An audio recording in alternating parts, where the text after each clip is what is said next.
Hello and welcome to Watch It Baptist Church Online. You join us for the latest in our sequence looking at the letter of 1 Peter in the New Testament. We're reading this time from 1 Peter chapter 3, verses 8 to 22, so that's to the end of that chapter. And it says this: "Finally, all of you, be like-minded, be sympathetic, love one another, be compassionate and humble. Do not repay evil with evil or insult with insult. On the contrary, repay evil with blessing, because to this you were called, so that you may inherit a blessing. For whoever would love life and see good days must keep their tongue from evil and their lips from deceitful speech. They must turn from evil and do good. They must seek peace and pursue it.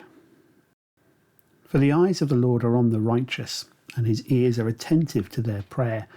But the face of the Lord is against those who do evil. Who is going to harm you if you are eager to do good? But even if you should suffer for what is right, you are blessed. Do not fear their threats, do not be frightened, but in your hearts revere Christ as Lord. Always be prepared to give an answer to everyone who asks you to give the reason for the hope that you have, but do this with gentleness and respect, keeping a clear conscience, so that those who speak maliciously against your good behaviour in Christ may be ashamed of their slander. For it is better, if it is God's will, to suffer for doing good than for doing evil. For Christ also suffered once for sins, the righteous for the unrighteous, to bring you to God. He was put to death in the body, but made alive in the spirit. After being made alive, he went and made proclamation to the imprisoned spirits, to those who were disobedient long ago, when God waited patiently in the days of Noah while the ark was being built. In it only a few people, 8 in all, were saved through water. And this water symbolises baptism that now saves you also, not the removal of dirt from the body, but the pledge of a clear conscience towards God. It saves you by the resurrection of Jesus Christ, who has gone into heaven and is at God's right hand, with angels, authorities and powers in submission to him."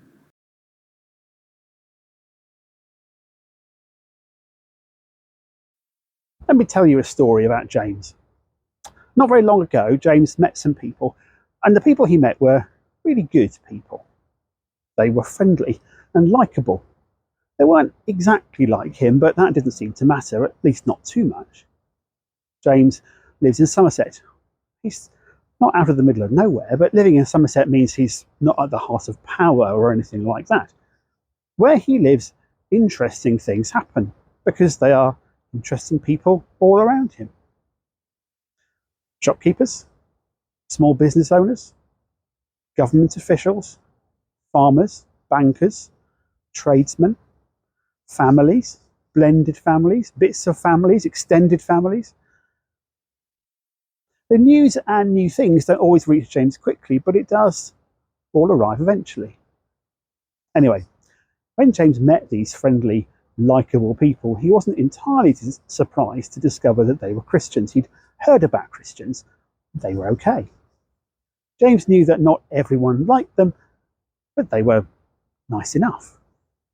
James spent some time chatting with the Christians and discovered that some of them were local people who he knew about, even if he didn't know them very well. There was Josie, whose dad owned the local garage. Daisy, who ran the loans company in the next town over. Siobhan had the twins who went to school with his nephew. Alice's husband had died at sea not long after their wedding. Connor's family had been the local baker for generations. And Greg had arrived in the area more recently. The story went that he left home after falling out with his dad. And then there was Will and Sia and Dylan and Samir and Abiola and a few others. And they were nice enough people, although they didn't always get along with each other, but mostly they were good company. James spent more time with Josie and Connor than the others. He felt that they were sort of more kind of his people. And after a while, he'd been persuaded to go along to a meeting. This group of Christians met together quite often, at least once a week, and they would eat lunch and sing songs and read together and talk about being Christians. Now, James thought that this bit was a little weird. After all, if you're a Christian, you know about being a Christian because you are one. It was still interesting in its way, and the food was always good, and the songs were lively. Everyone seemed to be welcome. and he was happy enough to hang out with them. And then one day the Christians all got very excited. One of them, a guy called Will, who the others looked up to, got an email from someone called Pete. Now, Josie and Connor both said that Pete was important. Pete was apparently someone who went from one place to another talking about being a Christian. And to talk about the guy it was all based on. And that was a guy called Jesus. Some people seem to want to give Jesus extra names like Christ or Messiah or Son of God or Master, but mostly he just got called Jesus. Sometimes the other names seem to be more like titles, really. Anyway, they said Pete had been involved in starting up this group, the group that James was hanging out with, and some of them had even met Pete. But even though he seemed to be important to them, everyone thought Pete was much less important than Jesus was, but Pete had met Jesus, so Pete was well worth listening to. So when Will, who was sort of in charge, got an email from Pete, it was a big deal, and everyone wanted to know what the email said. Actually, even James was kind of intrigued. But it wasn't short. In fact, it was more than 1,600 words.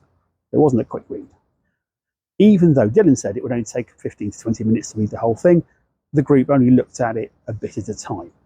Usually, Siobhan or Connor would do the reading, and then Will would talk about what Pete had written to them. After a while, people started asking for their own copy, so Will would forward it on. But James didn't have an email account. He used to have one, but it had been hacked by someone, so he'd stopped using it, and now he couldn't remember the password anyway. So instead of that, Will would copy and paste chunks of Pete's email into text messages, and that was just about okay. James had a very old mobile phone, so his text messages only really managed to be a few sentences at a time, but he was mostly okay with that. He struggled to get his head around long chunks at a time anyway. And he had the same trouble when the group was reading from the Old Testament, because some of it sounded more than a little bit bonkers, like it belonged to a different era. And even though that made sense, because it was from a different era, he still found it a bit heavy going. Anyway, this email from Pete talked a lot about things like hope and inheritance and love and life and submitting, and James was trying to get to grips with it. So he'd asked for some help from Josie and Connor and Will as well. And they got together in a cafe with a cup of tea and a decent amount of cake. Will often said that when it was hard to understand something, what you needed was good friends and cake to make sense of things, and that worked for James, so they got together and had a good many cups of tea and probably more cake than was good for any of them. And then they'd left the cafe, to the disappointment of the owner, who was doing very well out of them, and they'd gone for a walk. They'd been talking about the latest bits that James had been sent by text message, about doing good and living in harmony, and about Jesus dying. That title, Christ, got used a bit. And then there was some stuff about baptism too. So Josie said, "What do you think, James?" And James had replied, "Well, there's some bits that I get." And then there was a pause. So Connor said, what bits do make sense, James?" James thought for a moment, and he said, "I like the stuff about the resurrection, I think. I mean, I don't know many people who like the idea of dying. Lots of my family wouldn't mind leaving their debts behind. Some of my friends could really do with not being in as much pain. And I know people who find life really hard, so there's that too. But I don't know many people who are looking forward to leaving behind the people they care about, or never seeing a sunset again, or missing out on the books they love and the films they watch. Sometimes the films they watch over and over again. And I quite like music, so there's that too. So I like the idea that resurrection means death is beaten and we get the chance to have a life that's kind of richer. Seems a bit like our lives now are like a rich tea biscuit. They can be all very pleasant and they go well with a decent cuppa, but it feels a bit like resurrection means we can have an upgrade to chocolate cake instead of just rich tea biscuits. And Will said, "Well, that sounds fair to me, and if this life we live can have lots of good stuff in it, and there is a better alternative because Jesus beat death." "That's it," said James. "If someone posted something on Facebook about this new life or Instagram or something, and they said I might be eligible for it, I'd definitely click on a link or maybe click like or something." Connor seemed to want more from James, so he said, What else? What else makes sense in Pete's email?" "Well, there's a stuff about life being worth living," said James. How do you mean? Asked Josie. Well, Pete says there's not just a hope for later, but for now. I'll go for that. I don't just want something that I have to wait for. I don't just want something that I get given. I want something that means something now. And I'm up for something that I get to use. Connor seemed to be up for that too. Yes, I know what you mean, he said, like being given an experience as a birthday present. Surfing lessons or learning to cook, that kind of thing. Going skydiving is way more exciting than DVDs. Some people don't like the idea of skydiving, said Will, who was looking a little bit green, if truth were told. Well, I'm sure you're right, said Connor, but you know what I mean. Besides, lots of people want a purpose in life, like having a reason for living or a cause to belong to and fight for. It means that life means something. It goes somewhere. Yeah, exactly, said James. So if that's what Pete's writing about, that all works in my head. But it gets a bit harder when it comes to the stuff about submitting and being kind and living in harmony, because that all sounds a little bit like wishful thinking. Maybe a bit like some weird hippie commune. And I've seen documentaries about the 60s and it didn't work then, did it? Always getting on with each other, always agreeing with each other, thinking the same things in the same way. Christians definitely aren't very good at that, are they? Well, that's a fair point, said Will. Yeah, we really aren't. Josie, at that point, looked worried and even slowed down a little bit. Connor jumped straight in. We do all right. We're a load better than some. Just look at political parties. They're awful. And lots of social clubs and sports teams, they're falling out all the time. Sports teams especially, you'd think they'd be more like teams. Even my family can be awful when they get going. Will was very gentle with his reply. It's a fair point, Connor. But James is right. We do argue, and sometimes we're not very kind.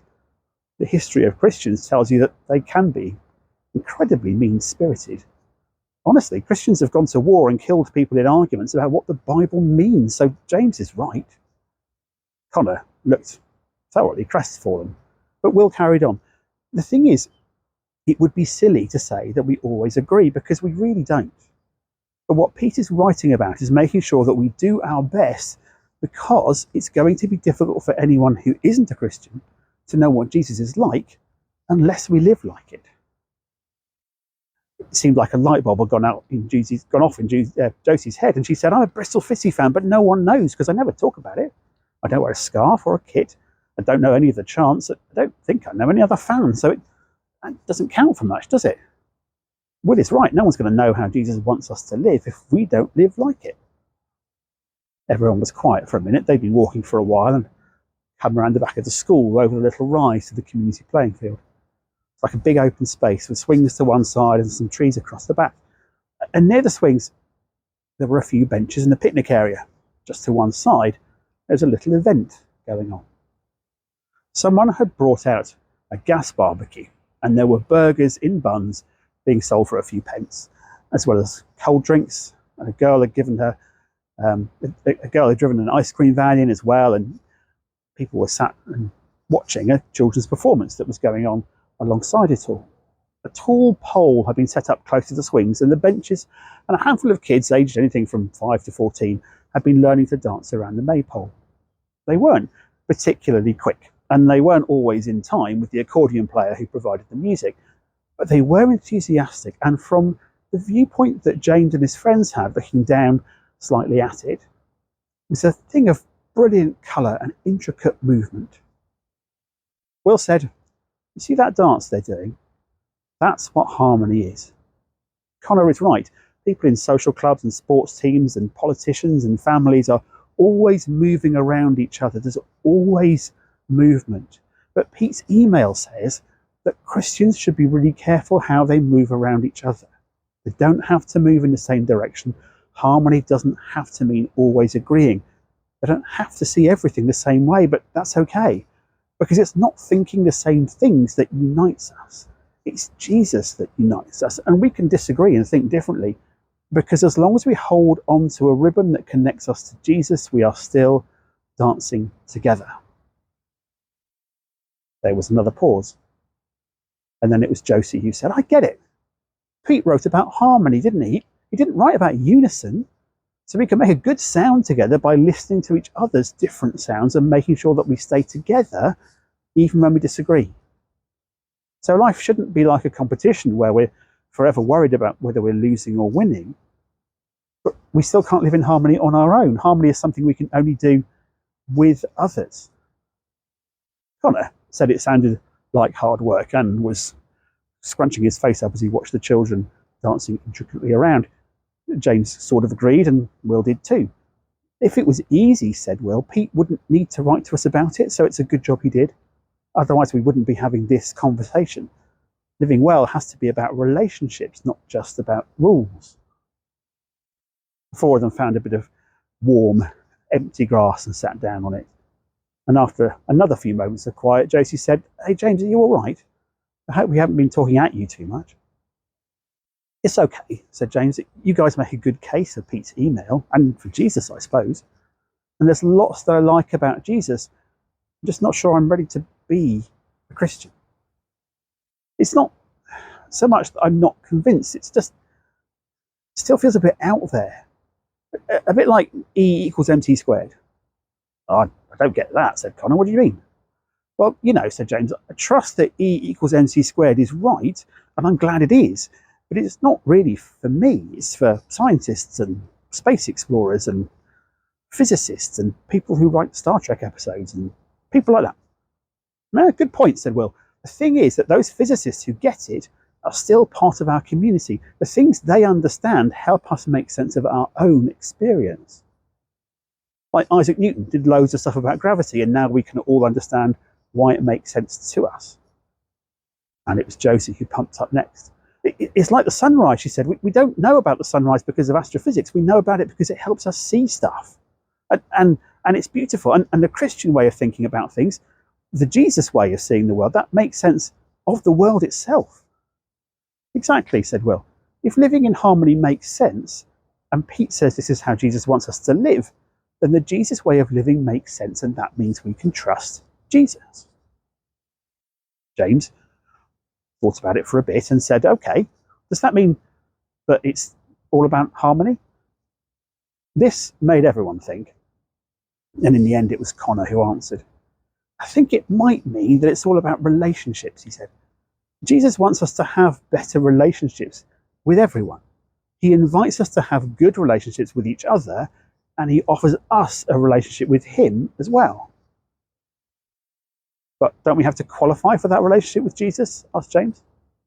"I know what you mean," said Will, "but that's not it. Having a relationship with Jesus does mean admitting that you need one, and saying that you can't do without him.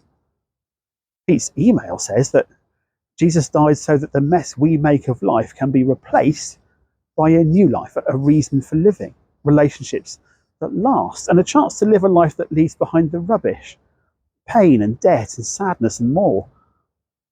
By dying and by resurrection coming to life again, all this is possible. And when we trust Jesus, we are saying yes to this offer of new life." Will seemed to be on a roll of some kind and carried on. He said, "Pete's email says that this doesn't mean our life suddenly gets easy or that all our troubles get taken away from us, but our new life can start now, and it's like life becomes a journey where we're guaranteed to have a helper, friend, guide and navigator by our side all the way along the way." There was quiet again, and James said, "Thanks, guys. I think I'm going to have a long think about all this stuff."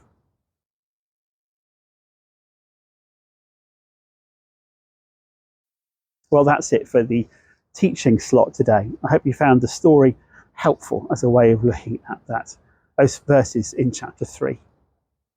There's going to be some questions come up on the screen in just a moment, and I look forward to seeing you again really soon. Take care and God bless. Lord Jesus, help us to tell our story of knowing you and to help others to search for you too. Amen. Okay then, this week's 3 questions. Number 1, why might Christians sometimes want unison rather than harmony? Question 2, how can we encourage each other to talk about Jesus to people who don't already know him? And question 3, what can we do when Christians disagree so that we can keep walking together?